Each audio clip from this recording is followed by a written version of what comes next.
And I think the great thing about NFTs is that they aren't just, one-off pieces. They're non-fungible, but they're composable. So you can add a DeFi element to a piece. You can actually update a piece. They're living, breathing works potentially.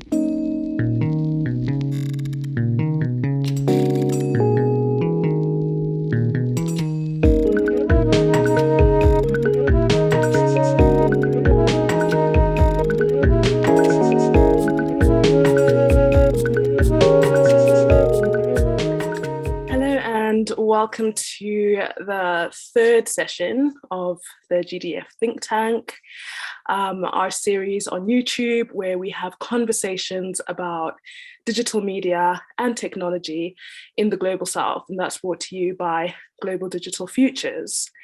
And in this session, we are talking about NFTs and digital art in response to our podcast episode with diverse NFTs. And in the session today, we have Dr. Tegan Bristow, who is the director of the Fak'ugesi African Digital Innovation Festival, as well as a senior lecturer at the Wits School of the Arts. We also have Dillion, Phiri, founder and creative director of Creative Nestlings, who is the Fak'ugesi 2021 Curator. And finally, we have Michael Ugwu, CEO of Freeme Digital Ltd, and he is a crypto and NFT investor and expert. And we also have Deirbhile, who's on the Global Digital Futures team. So welcome everyone. Thank you so much for joining us. Let's get right stuck in. I think because this sort of digital creativity and even crypto really spaces are quite nascent in the mainstream. I'd just like to ask each of you to shortly tell us like how you got into these spaces, in your particular expertise and projects, and just your current focus. So we can start with you, maybe Michael. Me. Okay, how are you guys doing? My name is Michael Lubu. I'm the CEO of Freeme Digital. We are a music media company based in Lagos, Nigeria. We have one of the largest studios in Lagos, Nigeria, and Lekki, where we've worked with some of the biggest brands in Africa, from Big Brother Africa to Hennessy, to Jameson, to Wizkid, Davido, Wizkid, Tigo Savage, and what have you. I got into the NFT space after my foray into the general crypto space. I started investing in Bitcoin and Ethereum back in 2017, 2018. And in mid-2020, after foray into DeFi, I found out more about NFTs, which would be non-fungible tokens. And as it will, because I hadn't done too badly on some of my earlier crypto investments, it was almost just going further out the risk curve for me, understanding Ethereum and some of the things being built on Ethereum, such as decentralized finance, which I'd interacted with on several occasions. NFTs were just an extension of that. I'd long been aware of the importance of scarce assets and how they potentially, are inflation hedges and hold value over long periods of time. So I'd actually looked at the world of fine art some years ago, but being based in Lagos, Nigeria, Sotheby's and Christie's aren't around the corner. So understanding NFTs and understanding the potential boom in the space and the value that could be unlocked kind of like got me NFTs. I started looking out for what could be, the Monets and the Picassos, the Van Goghs of this new digital age. And so early on, I got involved in a lot of Discord groups, found out about artists like Trevor Jones, Ferocious, Osinachi, one of our foremost crypto artists based in Nigeria, and then started investing from metaverse pieces to CryptoPunks, to Meebits, Polymorphs, to Bored Apes.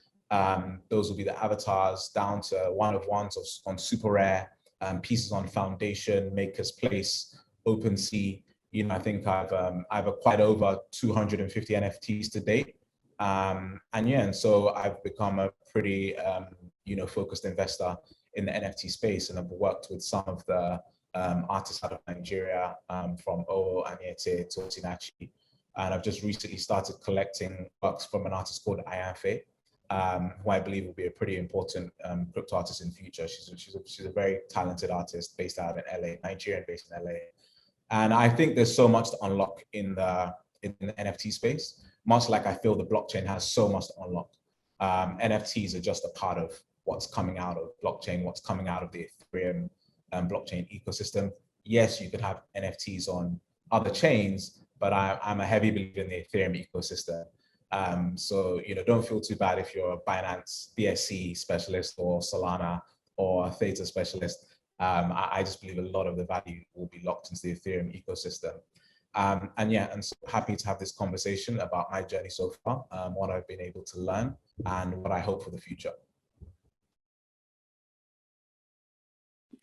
Great, thank you so much, Michael.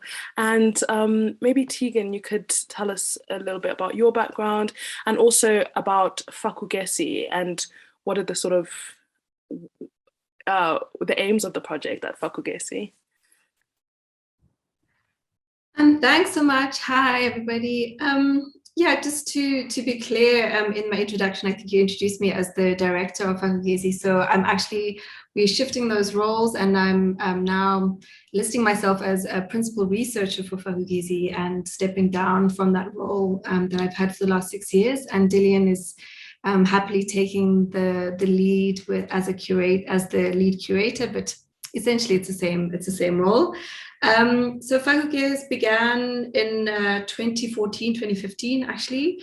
And we started it as a collaboration between the Wits School of Arts and the Tzmologong Innovation Precinct, where it is currently operating, as a mechanism to try and kind of bolster an understanding of what digital art is, why digital art is significant to the continent, and also to kind of interrogate and have critical conversations around Africa's cultural relationship to technology and vice versa.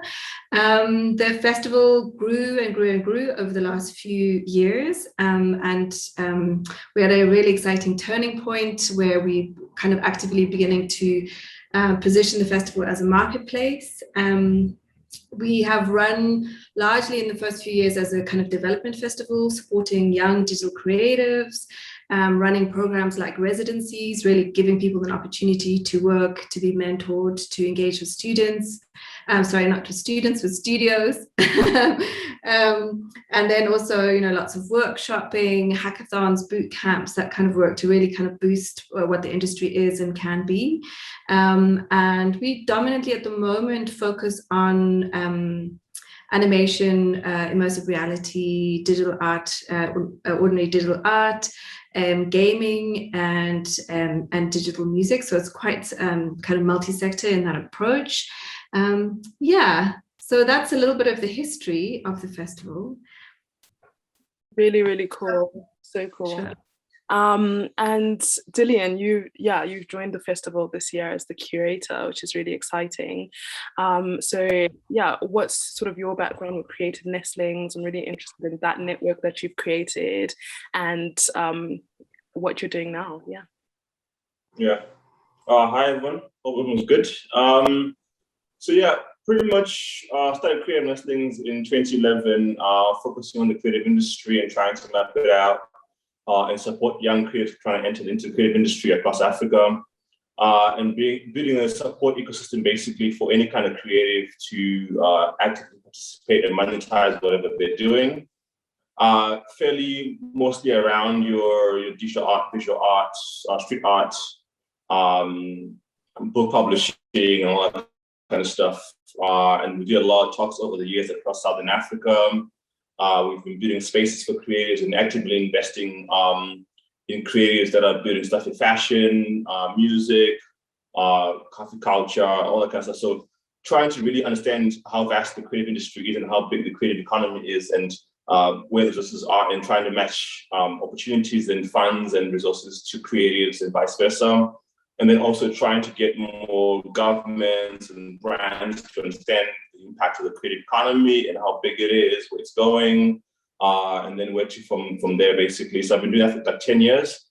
And then this year, personally, I shifted my energy, and then I got a job at Tzmologong as the new curator of Fak'ugesi Festival, primarily focusing on digital creativity and trying to really bring that to the forefront. In terms of NFT, I'm not necessarily the foremost expert on it. I won't lie, I initially ignored it. Yes, I was into the blockchain, into Bitcoin and everything. I had a couple of investments here and there, dumped them stupidly a while back, early on into it, because I really didn't think that it was going that much. I'm a nerd, but I wasn't really that invested in it. And then in terms of directly into NFTs, I started getting a lot of creators asking me about it, particularly in Africa. They were like, okay, cool, what is this NFT? You should know what it is. So I started doing my research, started talking to all these different platforms, your super rares, and then trying to see what's possible. And also trying to help creators kind of navigate into that system, into NFTs, to try and get more digital artists into the NFT system, trying to get them into it, and just sharing knowledge and information. Funny enough, I never even bought I don't even own a single NFT piece, which is interesting. But I'm always trying to get more creators to participate into. Actually, even yesterday, I was in a talk with the African NFT community by a fellow Zimbabwean, also Vintage Mozart. And I was they were interviewing Letabo Yuma, and we were discussing that about like getting more African creatives into the NFT world, and like what are challenges and opportunities and all that kind of stuff. So that's been my experience. And then in the festival, we're trying to bring those guys to come and participate into the festival and really try and really create a digital experience that they can really showcase what NFT is about. I think it's just a knowledge challenge right now, more than anything else for digital artists, them knowing, also encouraging them and also trying to get them to participate actively, because I know gas fees are a big issue for many NFT artists. And we're trying to get people to understand what it costs, and because I struggle to understand it sometimes, so I'm trying to find out as much information and knowledge as possible around it to try and get more young artists into it. Yeah, that is really, really interesting about whether it's NFTs or maybe just even digital creation. I think, where there's any sort of technical need, there is a lot of education required about it. And even when we were researching about this space, we did so much research just to get our heads around it. It's really interesting. So Tegan, you mentioned Fak'ugesi as sort of like an incubator. So what would you say are the opportunities that are being opened up with digital innovation and creativity and moving into digital spheres? What opportunities are you seeing there on the continent? Okay, I think what's the festival itself isn't an incubator, but we do we historically ran residencies that acted like small incubation or kicking off points for a lot of young artists. The festival is actually embedded in what's called the Digital Content Hub at Smologong, which has an incubation program called Digital Lab Africa, and also looks at kind of other forms.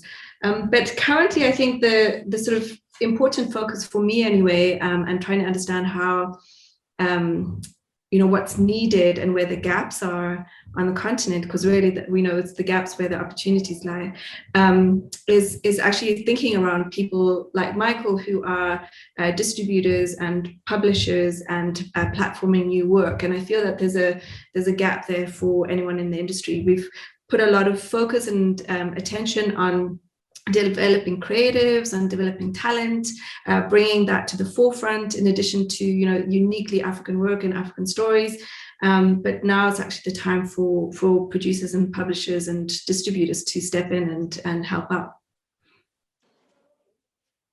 So, Michael, you are in this space. Like all digital art and crypto and NFTs has really exploded this year in the mainstream. What opportunities are you seeing like on the continent and perhaps in the diaspora? I know you're like based between London and Lagos in this space. Firstly, I think that it's important that artists and curators in the space understand that we're still quite early. I don't think we've reached that point of mass adoption yet. I still think that the playing field is still relatively flat. The West doesn't have a massive advantage within this space like they've had in other fields. I think that African curators, artists take note of that.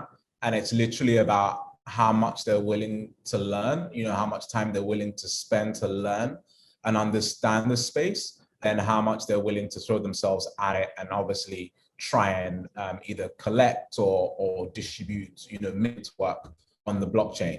I think that it's important that there's still room to be a first mover. Not the first mover, but an early mover, let me just say.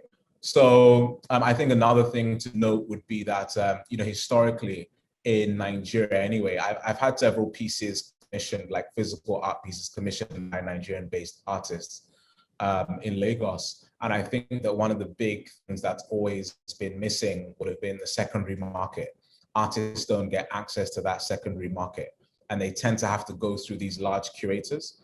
In Lagos, we have places like Relay Gallery and Nike Art Gallery, one of my neighbors. And realistically, with NFT space, though the curators do have a space in the ecosystem, I think that a lot, the artists have a lot more to take their shoulders and can potentially gain a lot more, especially when we start to look at opportunities within the secondary market. As long as you've minted your work by yourself, and your work is attached to your own work, you can actually get royalties into perpetuity. Now, I've been in the music industry for a long period of time, and musicians that I've worked with, from Wits to David to Bhranain, earn royalties in perpetuity. I think that African artists haven't had access to such a mechanism, right? That's something else that should be of note.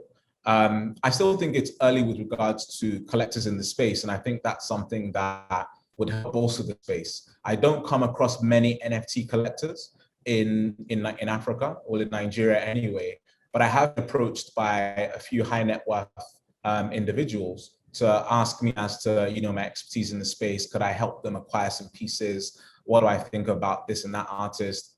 I think that it is still quite early for African artists and for the African collector. I think that as the collector space grows, we're going to see a lot more benefits accruing to African artists. And because I'm an investor, I'm not specifically attuned just to the African market. Like I said before, I've acquired pieces from American artists, from European artists, from artists in Southeast Asia. I just acquire what I love. Even though Africa is close to my heart and I have supported and collected some African pieces, I still think that the collector space is quite small.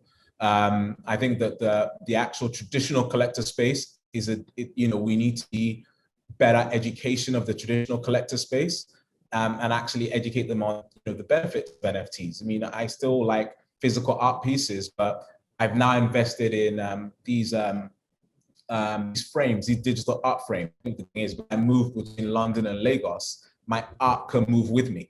And I think that's one of the issues I had with some of my other physical pieces. I can't freight art backwards and forwards. But I think that's something to note, that mobility for your investments and for the pieces that you love is made much easier with the NFTs. So I mean, I'm still watching, I'm still learning. I'm seeing more African artists come into the space, which is great. I'm seeing some of the, if I pause, I'm seeing some of the actual artists educate. So I mean, I do have hope for the space, and I want to see the artists who are doing quite well, like Osinachi, Nia Okiowo, Oaniete. I would love to see them educate other African artists as to the benefits of the space, because some of them are doing pretty well. Osinachi went on a run earlier this year, and I think he sold over $75,000 to $80,000 worth of NFTs in the space of about 10 days earlier this year. And this is someone that was literally lecturing at a university in the eastern part of Nigeria some years ago, who's been able to relocate to Lagos, buy his own home, relocate his family, and change his life for the better, just by being an early adopter of NFTs. I do think that there is a lot to be unlocked across the continent, and I'm hopeful that, like I said before, as the collector space improves, we're going to see a lot more African collectors helping to drive the African NFT space even more, because some of the international collectors may not, some will be interested in Africa, but I think we've learned that Africans will really consume Africa more than anybody else. And I don't think that will be any different in the NFT space. So I'm hopeful that we'll start to see some improvement and more education across the board. So positivity, good times ahead, I believe. Yeah, really, really interesting what you're saying about education, again, coming up again, just in this digital space, but also creating the value. So yeah, really, really interesting. And Tegan, you have a question you want to pose? Yeah, thanks. I was very fascinated by what you were saying, Michael, about the collectors market. And I wanted to understand better because I'm also like really new to the space and sort of beginning to sort of unravel what it means to me. But the difference, how do you explain, how would you describe in your work the difference between a traditional art collector and the value that art collectors see there? Because that's a space that I know really well. I understand the value of like the longevity of their practice, the kind of work that you may or may not see. The sales often take like a few years. You're not going to resell work very, very quickly, especially within like emerging creatives, if that's a good word to use. So how does that value shift with NFTs, and what is the investment? Yeah, I'm trying to understand that better. Can you explain? I think that, I mean, from what I've seen, realistically, communities become very important and how the artists actually manage to curate their communities. I definitely have seen artists, super talented artists that over-mint their works. And like in the traditional space, if you're creating too many works with no real thought process behind the creations, you'll find that your pieces start to lose value. So I think scarcity is still quite an important factor in the NFT space. So the guys who I've seen do pretty well are the guys who curate their communities. I think, talking to their collectors, understanding the needs of their collectors, continuously adding value to the NFTs. And I think the great thing about NFTs is that they aren't just, one-off pieces. They're non-fungible, but they're composable. So you can add a DeFi element to a piece. You can actually update a piece. They're living, breathing works, potentially. It's not like a static work. I think years ago, we saw this happen with Kanye West, one of Kanye West's albums, where because of streaming, he was able to continuously add to that work. So the album never stayed static. I think the artists that understand the nature of blockchain and the communities that live within it, will do pretty well. I think that from the perspective of a collector, one of the challenges that we have seen is, I'm a younger collector. I'm not so young, but I'm a younger collector, right? Now, my mind would be more open to newer artists, like an Osinachi, like an Oaniete, like an Ayamfe. But we have the billionaires in Nigeria, like the Mike Adenugas and the Dangotes, and they're going to be used to the pieces, say, from Bhranain, Wonwu, and some of these historical Nigerian artists who haven't yet shifted from the traditional to the NFT space. And a lot of them won't. Right. So, from my perspective, and I've spoken at Alliance Française at a traditional, art gathering in Lagos to some traditional collectors, and, some will get it and some just won't. So I think it's a matter of time. And I'm a crypto native. Like I said, I've done pretty well in the crypto space. So investing into NFTs was a natural next thing to do. I didn't make money in selling, oil and gas sales or mining or steel. I've made a pretty decent living out of the crypto space. So it was second nature for me to then shift some investments to NFT pieces. I think as more people, we're going to see a new crop of multimillionaires and billionaires come out of the crypto space over the next couple of years. Their de facto investments will be into NFTs before they go to Sotheby's and Christie's for physical pieces. And we've seen Sotheby's and Christie's and the traditional players come into the NFT space. So the writing's already on the wall as to where this potentially is going. So, I mean, from the investor perspective, I say it goes back to education. It's understanding that this NFTs are not a fad. I think the finance space saw Bitcoin and Ethereum as a fad. We all know now they're not going anywhere. I think originally the traditional art space saw the NFT thing as a fad, but in all honesty, it's not going anywhere. Now that we're seeing the bigger players coming in. So I think in Africa, it is about unlocking via education. It is about creating and curating communities, right? And talking to artists to actually understand that. Who's the investor? who are the guys doing interesting thing in the blockchain space in Africa? These are my potential target market. It may not be a Dangote or a Mike Adenuga or one of these Nigerian or African billionaires just yet.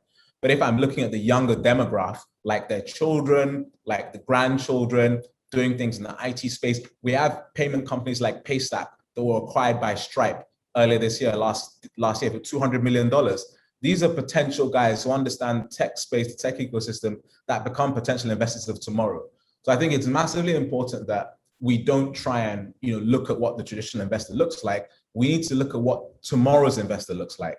And it looks like me, right? I think we can get down to age, how they've potentially generated value over the last 5 years, what their priorities are, and who have that understanding, and who can scale the education barrier in terms of learning how to create a MetaMask wallet, learning how to mint, or learning how to keep your pieces safe. Because it's not, it is quite different from the traditional space. It's not you get a piece commissioned and you hang it on your wall. You have to store these things securely in a MetaMask wallet. And if your pieces could be stolen, people do hack into it, they hack or they phish, or whatever it may be. So you need to understand security. So, a lot goes into trying to actually analyze and understand what tomorrow's investment class looks like.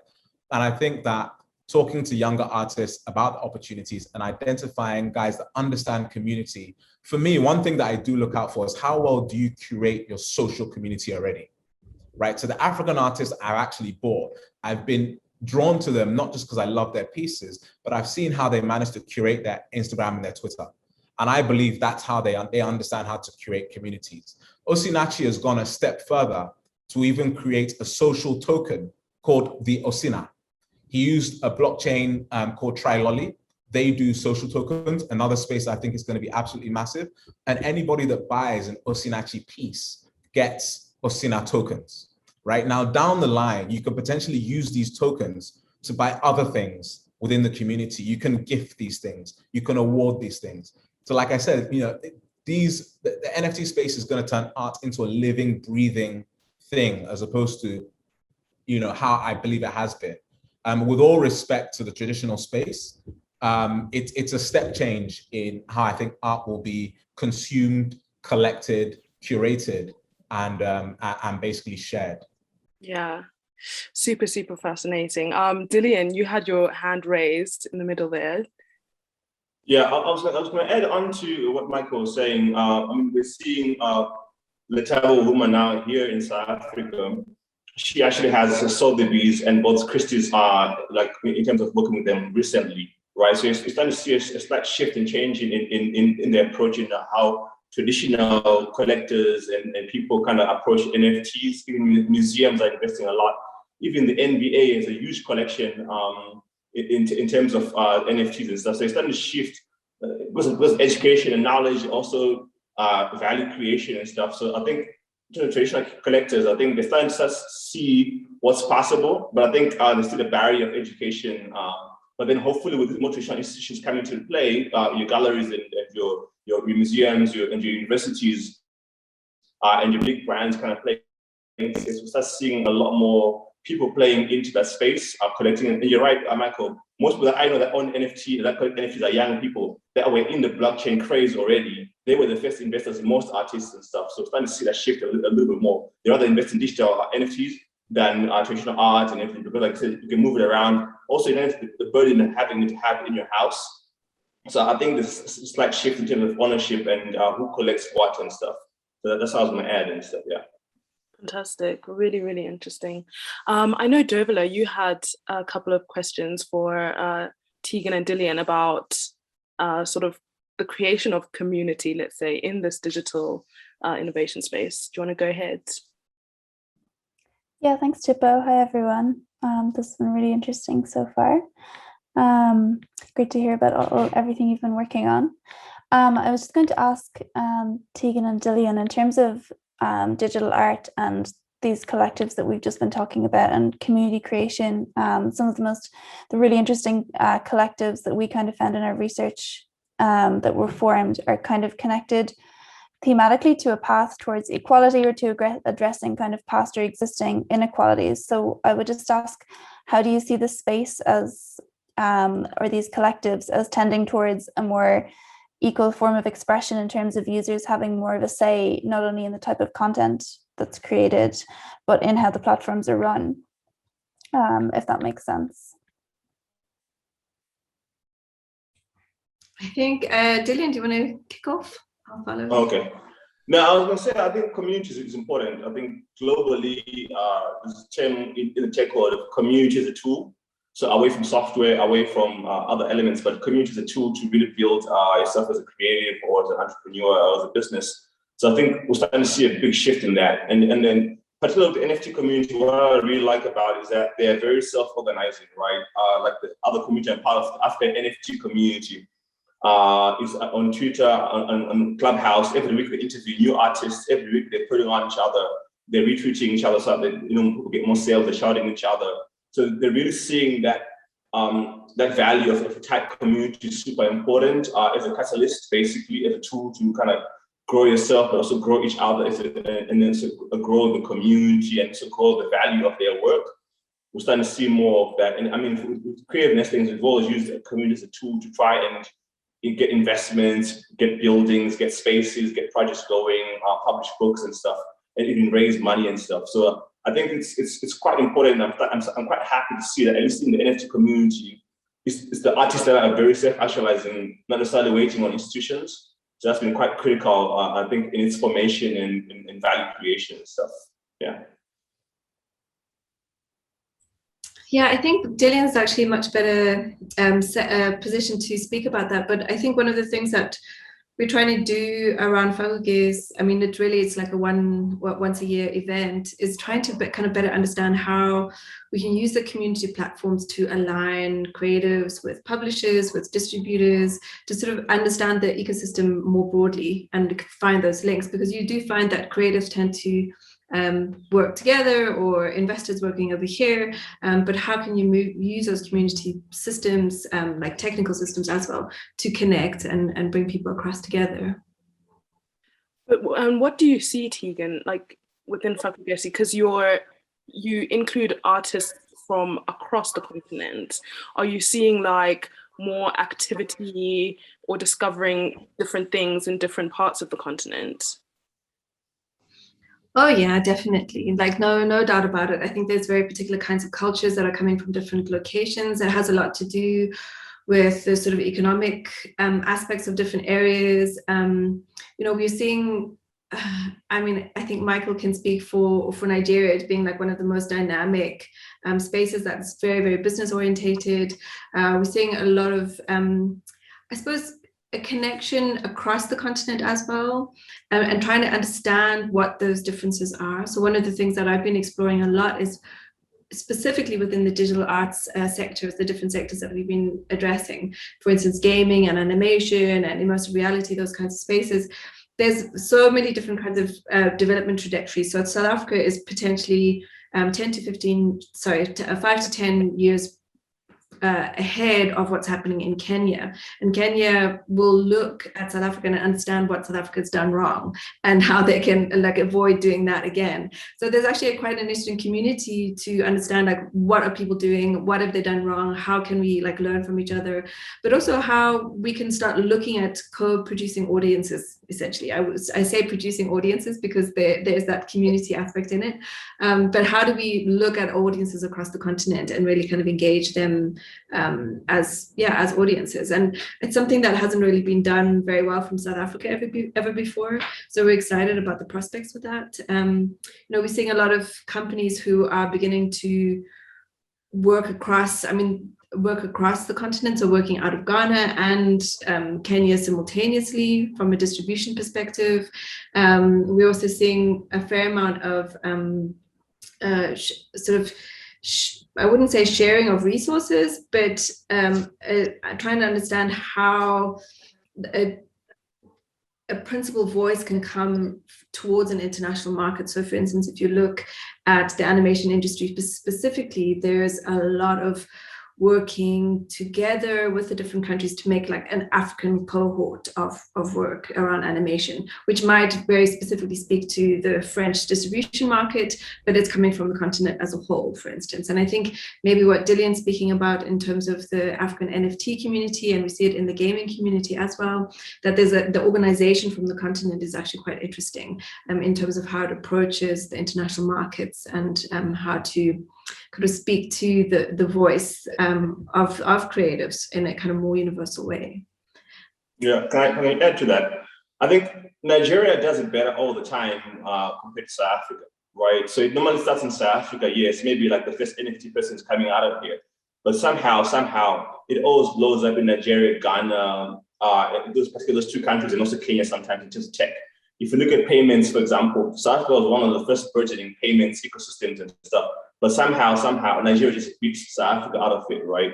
If you look at acquisitions like you mentioned earlier on, Michael, of Paystack and stuff. In South Africa, we're still struggling with the things that Nigeria has already gotten right in terms of distribution, getting access to technology quicker and all that kind of stuff. Yes, we might have some of the best in terms of but it's always quite small instances. And then it tends to scale very well. Like if you look at, for example, the adoption of Uber and Uber competitors in terms of other parts of the continent, South Africa tends to take everything from the world and use that here. Whereas like your Nigeria, Ghana tends to self-actualize and build and learn from what's gone wrong, what's worked in terms of ride sharing, food transportation, and all that kind of stuff in terms of technology.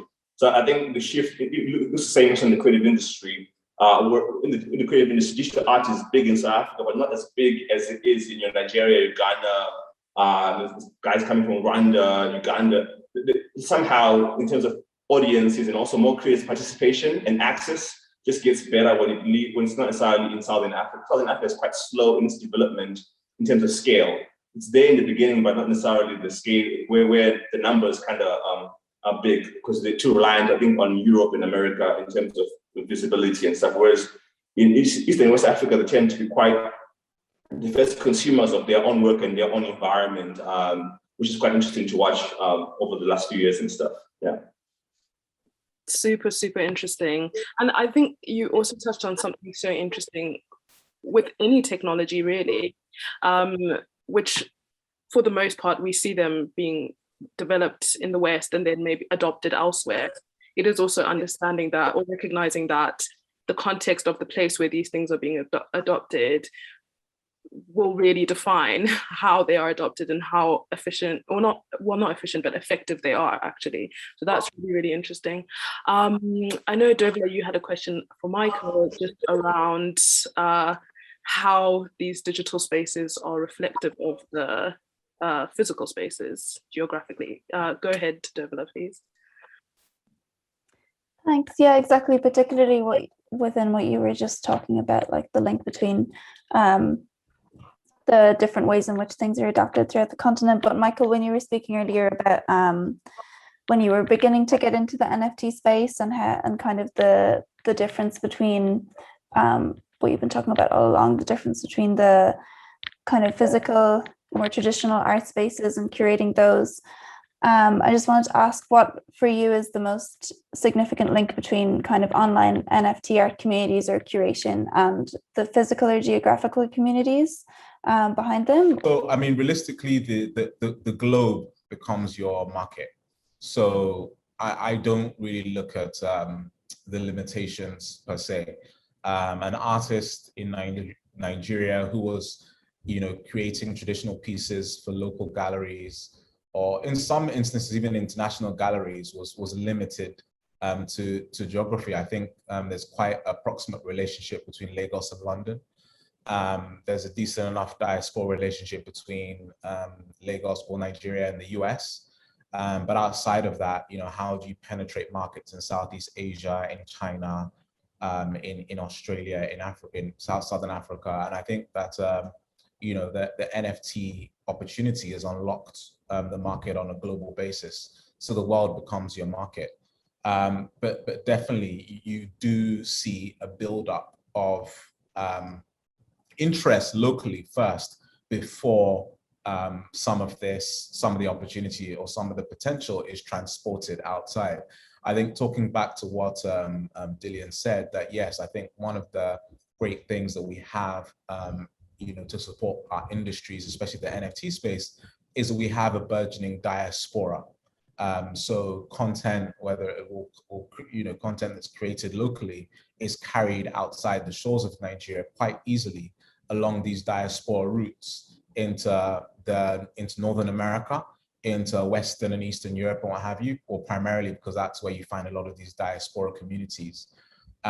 So I don't see anything really different happening with the NFT space. So quite a few people who I know who are interested in NFTs, Nigerians, they're US-based, tech-savvy individuals, younger members from the diaspora. At the same time, some of them are based in Europe, primarily out of London. So from that standpoint of accessibility and bridging the local with the international, it's become easier. And yeah, we do have the diaspora to thank for that, and just technology in general. I can't remember the first part of the question though. No, I think you answered it pretty well. Thank you. Okay, cool. So I just want to go back, like education is something that has come up a couple of times. And also, Michael, when you were just speaking about the link with the diaspora and how that can support, the ecosystem on the continent. I'm wondering what are some of like the barriers to entry, for on both sides. So let's say, I'd love to hear maybe from Dillion and Tegan on the sides of young people who want to innovate, who want to create, who want to, access all of these new technologies. What are the barriers? And of course, that will be different for an artist maybe in Zimbabwe versus in South Africa versus Nigeria, et cetera, et cetera.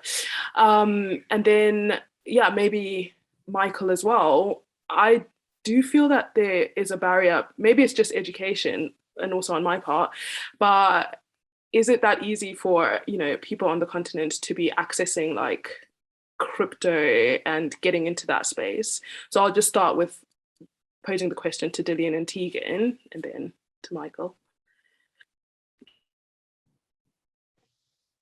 Yeah, I think the barrier there. Yeah, the barrier to entry. I mean, I look at it with Fak'ugesi, for example. One of the considerations in terms of building the platform that we're trying to build right now for it, we have to think about things like connectivity, right?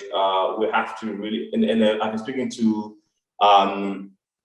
developers in America and in the UK. They don't understand what I mean when I say there's a big issue in terms of connectivity and the policy of it. When I'm trying to explain that to them, so as basic as that, being able to access good connectivity at a decent price. South Africa is ridiculously expensive when it comes to data prices and even the quality of connection that we have and stuff.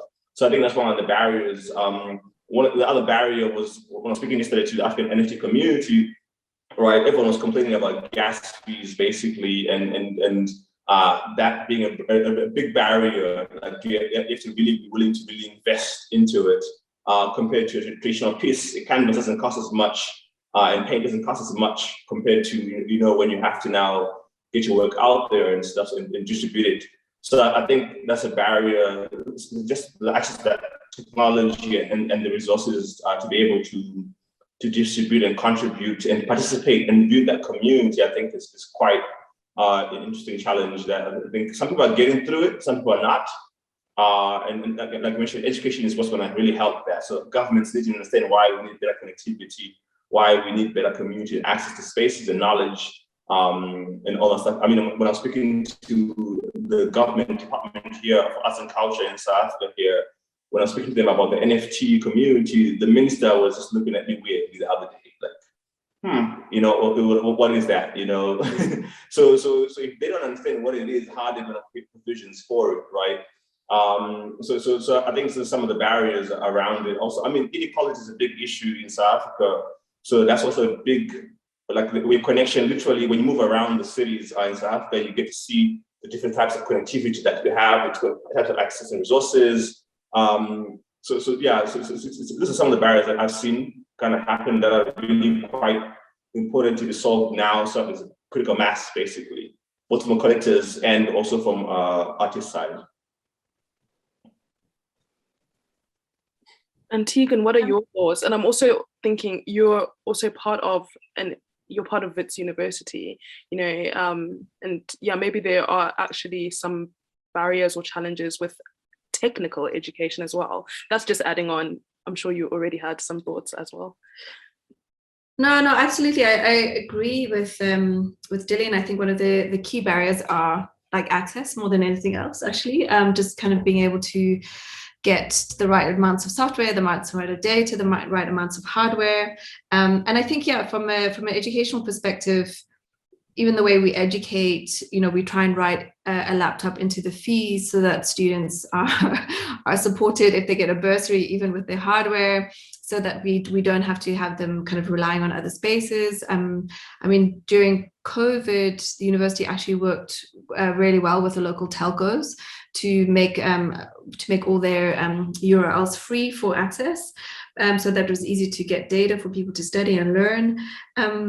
But yeah, I think beyond like ordinary access, and we are seeing a lot more people working in that space, and it's actually extraordinary. And you see it a lot in the music industry, where you have people running quite interesting sort of backyard studios with really fascinating stuff coming out of there. I think the South African music industry is like a real kind of amazing case study of how that actually can work. And I think there's opportunities to really look at that and understand what the potentials are.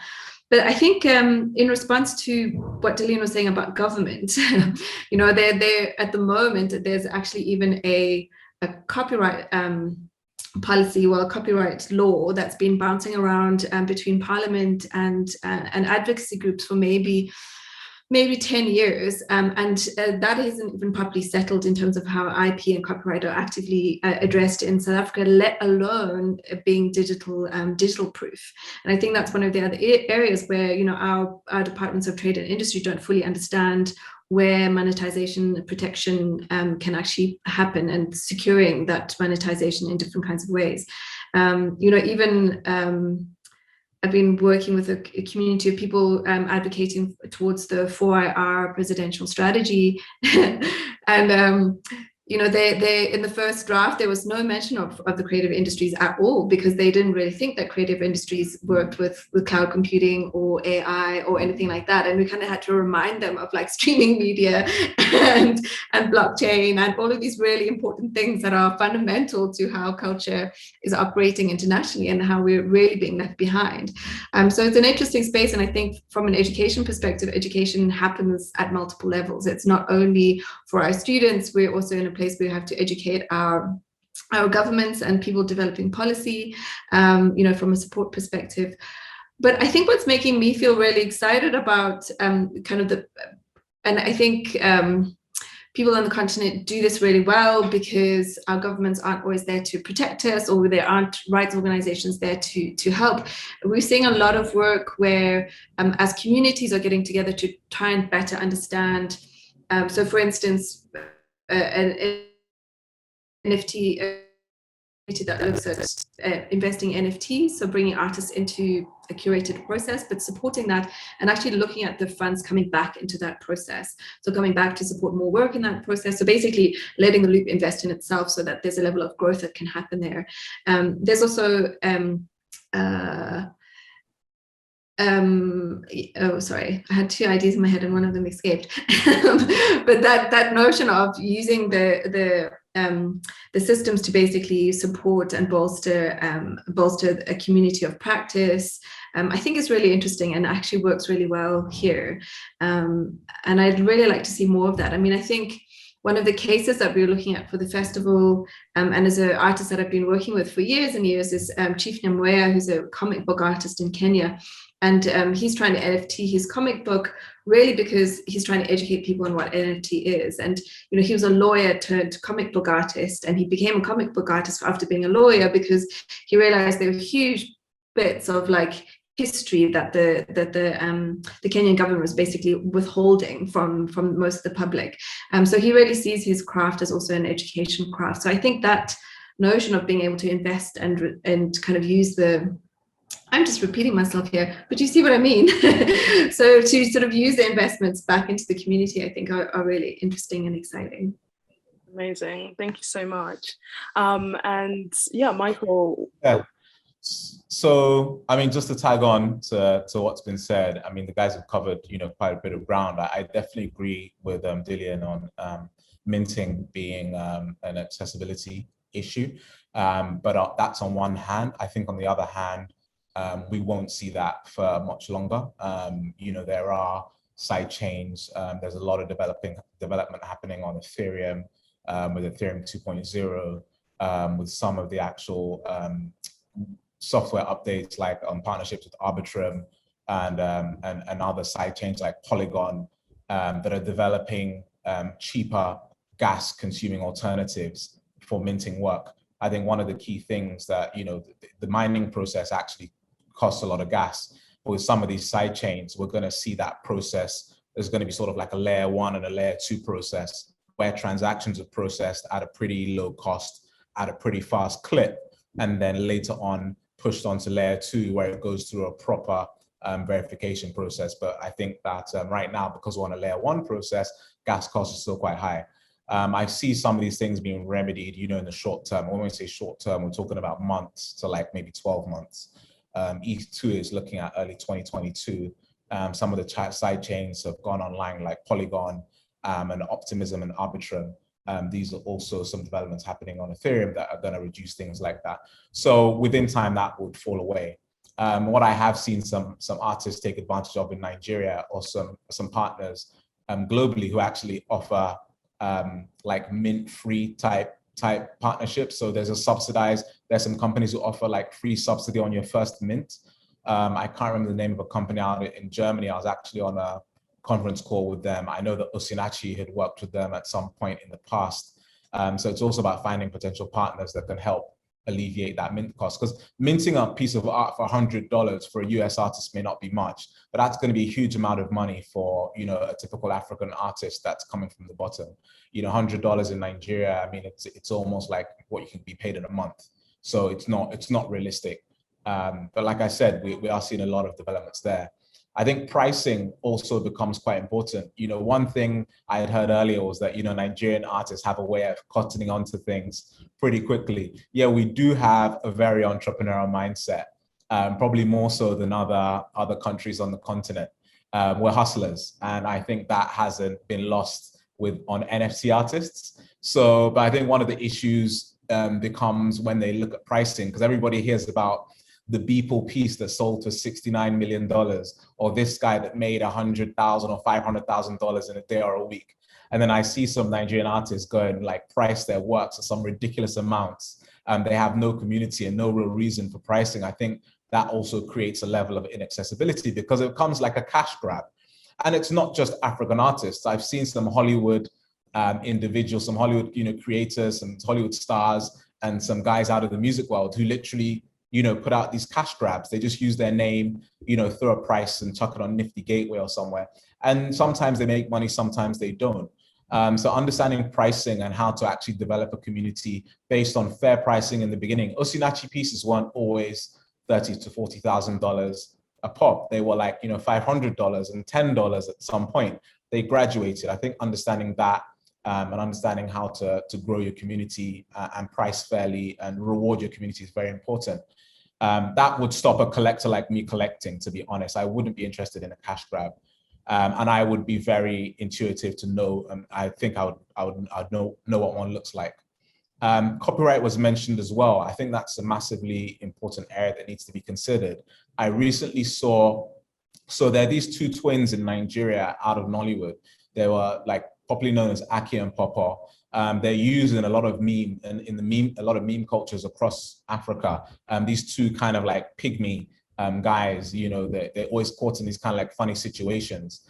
Now, recently they both issued their own NFTs on Rarible, and I was invited into a clubhouse where they were discussing it. And my first point was like, look, the Nollywood director owns the copyright to this movie. If I'm John Boyega, and I've been in Star Wars. I can't just go and start minting images of myself from Star Wars. It's owned by Disney, or is it Lucasfilms or whoever? It's not owned by John Boyega.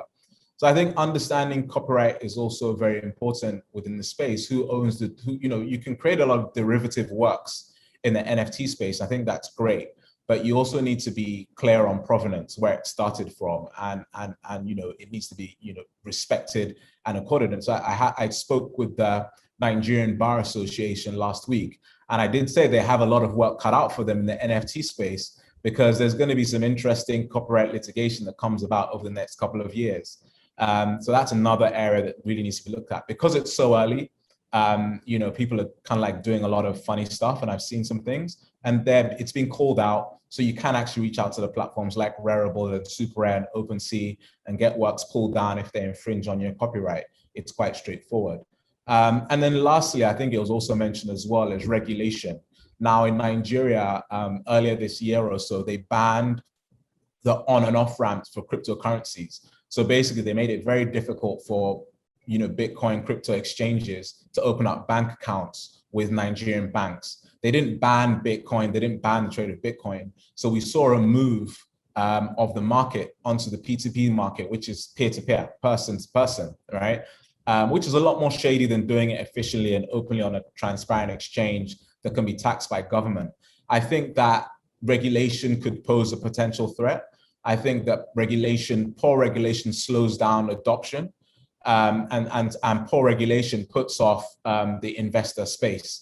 Because why would you want to now invest into something that the government will turn around and say, actually, you can't have that, or this isn't done properly? Nobody wants to get into that situation, especially, traditional guys in the traditional art space or traditional investors. So I think that, educating, so it does go back to education. I know Dillion said something about speaking to a minister and him not getting it. That's the stage that we're at, in all honesty. It is going to take a little bit of time to educate the powers that be. I am not so positive on what Nigeria regulation will look like. However, I believe in the space over the long term, and there's little governments can do to put off true investors that understand the space and the potential future value, like myself, but they could actually put off, potential entrance into the market. And that would then be my concern. So it will take the curators and other players in the ecosystem to educate.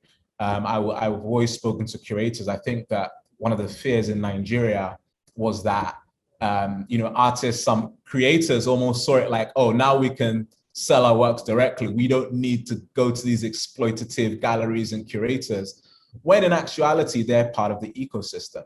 One of the biggest issues that, again, I think the last one I'll talk about is, because of the velocity of work you can put out and the amount of artists that are coming into the space, it's a bit like the music space. You're seeing 40 to 50,000 songs uploaded to Spotify every single day.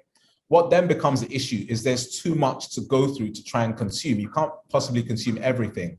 And then it's the job of a curator to create a playlist for you of the best and the brightest. And I think that's where curators really need to, stay strong, understand the market, and really work with the most talented. And I think the great thing for artists, man, I don't think that's really going to work. You are going to need type of galleries, whether they're in the metaverse or in the real world. And I'm placing a big bet on metaverse galleries. Those would be, galleries on the blockchain in places like Crypto Voxels, Decentraland, the Sandbox, Somian Space, and we're seeing galleries being built there already. So I'm placing a bet on that. So you're going to need those galleries, you're going to need those curators. And I think artists in the ecosystem really need to understand that it's not about cutting out the middleman. It's about getting a fairer deal, but it's about growing the ecosystem as well. And I guess just making the pie a lot bigger than it is right now. Amazing, really, really interesting, especially how you've all touched on the importance of policy in shaping the space going forward, and what governments also need to be doing. So I know we've talked, we've gone for quite a long time, but such an interesting conversation. I just want to maybe now call for like your final statements, or what you're excited about coming up. I'd also love if you and Tegan and Dillion could also mention what sort of what we can look forward to in Fak'ugesi this year. Dillion is a curator here, so yeah, it'll be really interesting to hear just after what Michael said about curators, perhaps just as your closing statements. Thanks. Yeah, so I think in terms of what I'm excited about, final thoughts, I'm super excited to see how far we take this NFT and the digital art world, basically, how far we take this and how it shapes how we value stuff and and ownership. I think it allows for more access to people to kind of participate in the economy of the world, basically, and be able to move freely. And it just also helps in terms of movement. People across, as a foreigner myself in South Africa, I think digital platforms, digital currencies kind of help us in terms of movement and stuff. So that's pretty exciting for me. And I think also the self-actualization that comes with this, I think that's where I'm super excited to see more creatives participating actively on their own and not waiting on someone else to kind of give them the go ahead and be willing to experiment and learn stuff. I think that's quite cool to see. And then in terms of the festival this year, it's my first year curating. So I'm really trying to create an environment where we're celebrating African creativity and how technology is a tool. The theme that we chose this year is, the idea of build because you have to. That's the theme. So the idea of there's an urgency to what we're doing as creators, an importance and in our role in society. And also we are the enablers of society, basically. We enable society to move forward. Without creatives, the world would not necessarily be the same and stuff. So that's the idea of the festival. So expect a lot of celebration of African creativity, a lot of conversations similar to this around where to from here and where the African continent as a whole, and how we should be moving and collaborating and really co-creating the ecosystem that we want to participate in actively, to really build this opportunity to really build. So the festival is a call for people to really come and build what the world that they really want to live in. And I think rarely in Africa do we get an opportunity like that. We tend to be, the ones that get invited to represent Africa. Here we're saying, no, go build where you want to be able to live in and stuff. And the work that we're trying to showcase that around gaming, digital music, digital art, really showcases that, those movements and the way forward from here. So I think that's what to expect from the festival this year. Amazing, so exciting. And Tegan, what are you looking forward to in this space? I'm really fascinated by the kind of co-ownership aspects of the NFTs as well, and what that might bring, and how right now we can start kind of negotiating the sort of smart contracting of that work. And I was really just thinking about that a lot as Michael was speaking. But yeah, I think we're in a new movement. We're in a new time where business is getting a lot more focused than the creatives, because we've got so much talent and people have really sort of settled their skill set and their stories in, and the business aspect is what's becoming really exciting, I think, for this particular industry. In the festival, yeah, I think Dillion's your man. He's the curator this year, and Build Because You Have To is a really exciting, challenging, equally sort of desperate and equally kind of enlivening thing, and I'm really excited about the theme this year.